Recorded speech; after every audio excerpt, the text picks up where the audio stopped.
Y obviamente que cuando empezamos el avance de la asignatura igual les coloqué, estos son los temas del primer parcial, aquí están los temas del segundo parcial. Entonces pues no me pregunte un día antes del examen, puede subir los temas, me viene un infarto a mí más o menos un día antes, ¿no? Y siempre yo les coloco con anticipación para que ustedes vayan haciendo lectura. Quien no vino igual le dice al otro compañero, estos son los temas y te faltaste andar haciendo lectura. Bueno, habíamos visto que la bioquímica es una ciencia bastante grande, nueva, moderna, y se dividía en dos grandes ramas. Si bien es cierto, ahora la bioquímica moderna le hace otra división, subdivisiones, pero vamos, la bioquímica tradicionalmente está en dos grandes ramas, la bioquímica estática y la bioquímica dinámica. ¿Qué hace la bioquímica estática? Estudia la composición química de los compuestos químicos de la materia viva, estructura, describe, etc. Ejemplo, estructura de hidrato de carbono, estructura de lípidos, estructura de todo lo que hemos visto y que lo habíamos hablado al inicio de clase. A diferencia de la dinámica, que ya estudia el comportamiento de estas biomoléculas, de esta estructura, sus transformaciones dentro de la materia viva. Ejemplo, metabolismo de hidrato de carbono, metabolismo de lípido, metabolismo de todo lo que viene a ser el programa analítico de bioquímica. Si la bioquímica estática o descriptiva me permite identificar entre sí las biomoléculas hablando un lenguaje, hablando o estableciendo un lenguaje físico-químico, entonces lo que vamos a hacer ahora es justamente hablar de estas estructuras utilizando ese lenguaje físico-químico para que usted trate de identificar y no se pare pues el día de mañana adelante en una conferencia y esté hablando diciendo que, por ejemplo, la insulina es un hidrato de carbono. 1, 2, o me diga, como tuve la oportunidad de ir a una defensa el día de la anterior semana, tuve que ir a una defensa, porque la anterior semana es el lunes, he ido a una defensa en Laudabol de la carrera de bioquímica y el tema de la disertante era sobre el veneno del tétano, Clostridium difficile, la bacteria, cómo los identifica en laboratorio y qué causaba el veneno, la toxina de esta bacteria, que ustedes la deben visto en bacteriología o la van a ver a la bacteria. Bueno, entre lo que hablaba y es egresada de la carrera de bioquímica, no me podía confundir aminoácidos con péptidos ni proteínas, que nosotros vamos a llegar ahí, yo les voy a explicar que tienen que identificar. Es como me mezclen papas con cebolla, todo esto. Lamentablemente yo soy sorda de este lado, hace 2 años de cirugía en la cabeza, entonces no escucho bien. Y a veces cuando la que está disertando habla despacito, a mí me cuesta entonces ponerme en esta posición para escuchar. Entonces creí yo haber escuchado mal cuando ella mencionó 2 estructuras sobre las cuales, pero ustedes que la deben conocer, el GABA es el gamma aminobutírico, que es un neurotransmisor, más la glicina. Bueno, estos neurotransmisores son afectados por la toxina Clostridium botulínico, que es segregada por la bacteria que ocasiona el tétano, que ustedes lo van a estudiar. Bueno, entonces ella habló del mecanismo, cómo esta toxina afectaba, y dijo, afecta a 2 neurotransmisores, afecta a neurotransmisores como el GABA, dijo, perfecto, dije yo, ¿no? Y la glicina, ambas proteínas, dijo, ambas proteínas son afectadas por la toxina. Entonces, yo dije, se refiere a la toxina porque la toxina es una proteína, la toxina que segrega esa bacteria que provoca una muerte violenta, por eso lo vacunan a uno contra el tétano. Entonces yo escuché mal, dije, estoy sorda. Nuevamente, entonces cuando llegó la hora del jurado, de la pregunta del jurado, le digo, discúlpeme niña, no escucho bien. Tengo que aclarar porque por ahí ella estaba hablando bien y yo tengo dificultad. No escucho bien. ¿Me puede volver a repetir y mostrar la imagen en la cual usted demostraba la acción de la toxina Clostridium? Vuelve a repetir. Porque estas proteínas, GABA, más glicina, proteína, ¿no es? Sí, proteína. Yo miro hacia el jurado, su jurado de la Udabol, y dice, está bien, mira, como haciendo, está bien. Está mal. Me dice, ¿cómo que está mal? Está mal. No, pues, no son proteína, es proteína. Me dice, es proteína. Y claro, ella se avalaba porque su jurado le decía, sí. Y empezaron a revisar en el celular. Yo le digo, no es proteína, niña. Discúlpeme, pero no es. ¿Cómo me va a decir que la glicina es una proteína? Está en el tema de proteína, pero la glicina es un aminoácido. El GABA es un aminoácido. Entonces no me puede mezclar. Es como que yo les digo, la glucosa es un polisacárido. Estaba mezclando, si bien estaba dentro de la misma familia. Entonces nosotros, por más que me miren feo, le digo, búsquenlo. Está mal, pues hablemos con propiedad. Usted va a hacer bioquímica. Una bioquímica es como que de repente ustedes médicos empiecen a decir que el fémur es un hueso que se encuentra en el cerebro, en la cabeza. Más o menos que ustedes escuchen de ese calibre, que alguien diga, bueno, el fémur es un hueso plano que se encuentra.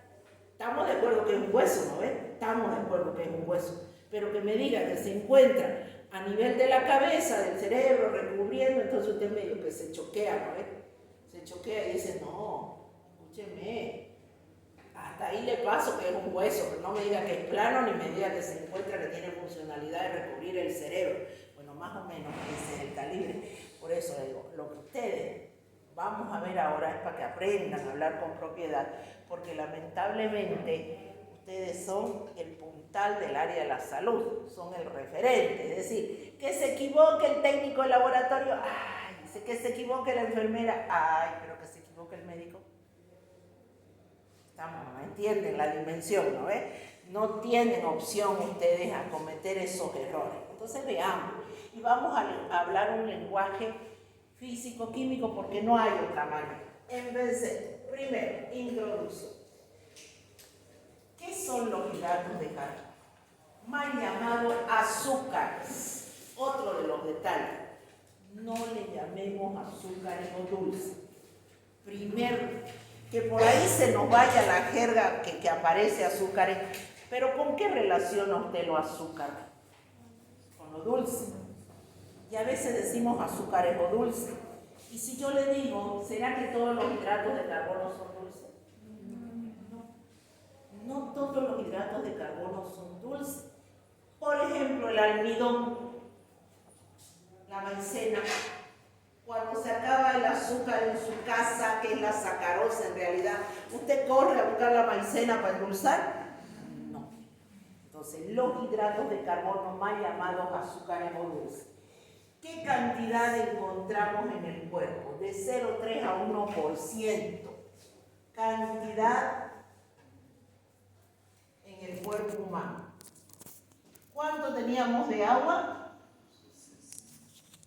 ¿Cuánto teníamos de agua?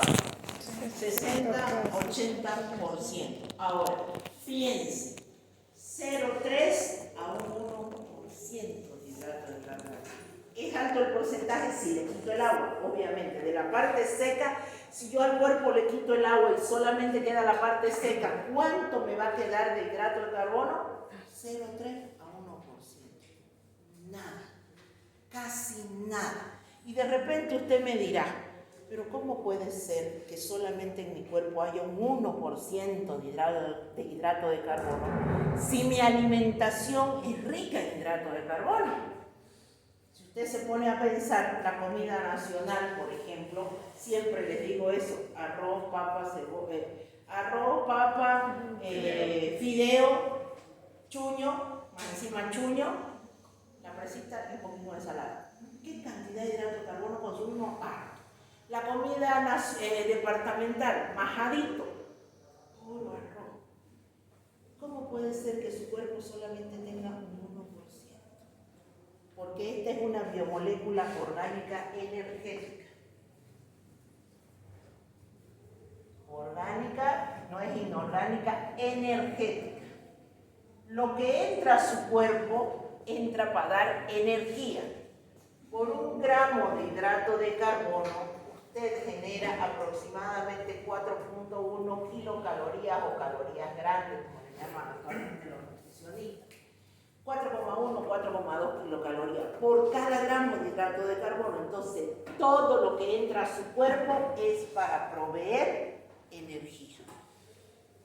Pero no todo, porque hay una parte que se guarda como glucógeno, hay otra parte que forma parte de estructuras como ácido hialurónico, por ejemplo, conduitinsulfato, queratansulfato.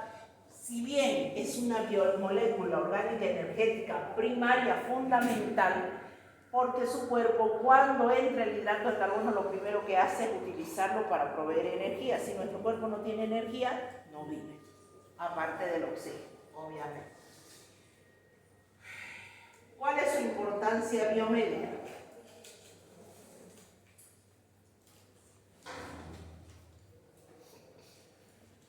La pregunta es, ¿por qué yo médico tengo que estudiar o formador del área de la salud? Tengo que matarme estudiando una biomolécula como esta y encima estudiarla desde el punto de vista físico-químico.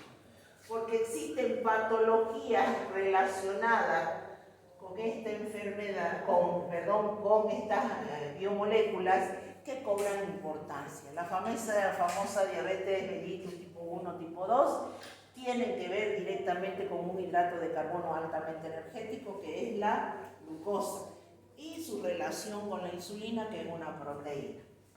Cuando hablamos de intolerancia a la lactosa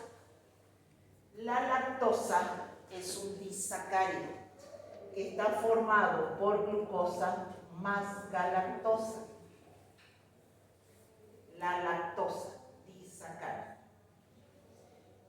Esta lactosa se encuentra ¿en dónde? En la leche. La lactosa, el típico, ese saborcito dulce que tiene la leche, ligeramente dulce. Y no le digo la leche chocolatada, no le digo la leche con sabor a vainillita, que usted le ponga, no. Si usted agarra y toma leche pura y le siente ese ligero saborcito dulzón, se debe a la lactosa. La lactosa está en la leche y la lactosa es un disacárido que está formado por glucosa y galactosa. Y no se olviden que la leche es la primera fuente energética del ser vivo, llámese del bebé. Cuando éste nace, ¿qué toma? Leche materna. Y la leche materna, además de contener los anticuerpos que le está pasando la madre, además de contener ácidos grasos, contiene este hidrato de carbono que se llama lactosa. Y si usted me dice, sí, pero ¿y si el bebé toma fórmula, toma igual? Ahí sí no van los anticuerpos, pero ¿qué es lo que está yendo? Está yendo también la lactosa. Pero ahí viene el problema. La lactosa se degrada, se rompe gracias a una enzima que se llama lactasa. La lactasa es una enzima que degrada la lactosa y me libera glucosa más galactosa para que este pase al torrente sanguíneo y se dirijan a la célula. ¿Estamos hasta ahí? Esto está en la leche. La lactosa llega a las microvellosidades del intestino delgado. Ahí se encuentra con una enzima que se llama lactasa. La lactasa ataca a la lactosa y me libera glucosa más galactosa. Esto entra por la sangre, se dirige y entra a las células para proveer energía. Fuente energética primaria para todo aquel bebé que consume leche. ¿Qué es lo que ocurre ahora? Que si mi recién nacido nace sin esta enzima, porque es una deficiencia enzimática, ¿qué le va a pasar a esa lactosa? No se va a degradar, se va a quedar aquí en las microvellosidades, porque no todos los hidratos de carbono sufren digestión a nivel de la boca. Se va a quedar en las microvellosidades. ¿Y qué tenemos además componentes químicos ahí tenemos bacterias de la flora normal. Estas bacterias se van a alimentar de esa lactosa y van a empezar a liberar dióxido de carbono. Y esta lactosa va a pasar el intestino y se va a ir a través de las heces, las que queden. Y los otros las bacterias se la van a comer porque es su fuente energética y empiezan a liberar dióxido de carbono. Este niño empieza a llorar. Llora de hambre y llora porque este es un gas que se acumula en sus intestinos. Y así como cuando le vienen unos retorcijones y no puede decir me duele el estómago, llora de hambre y llora de dolor.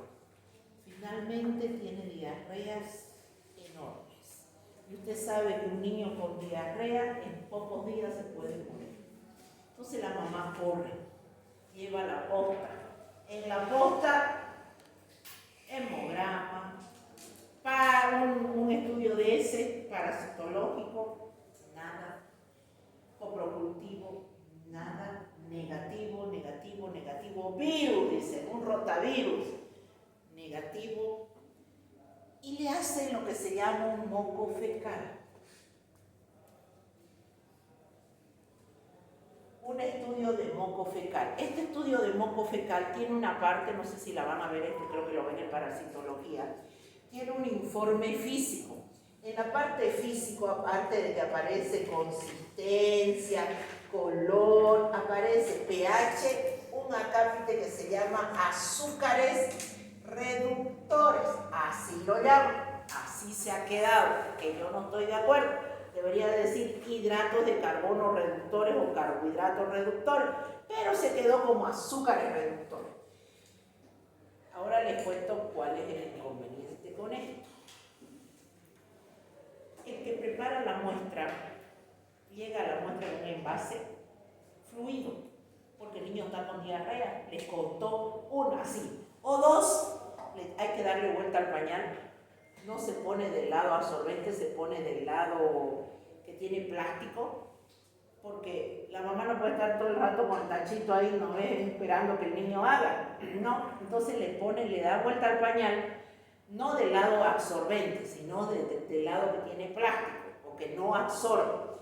Y se le recomienda que se siente ahí y que ni bien haga la deposición, entregue al laboratorio. Muy bien, la entrega al laboratorio. El que recibe la muestra es la secretaria, lo pasa inmediatamente y el técnico procesa la primera parte, esta parte. Consistencia, dice, no fluida. Presencia de moco, presenta. Y azúcares reductores, ¿con qué se hace? Con las tiras de orina. Alzan una pequeña cantidad,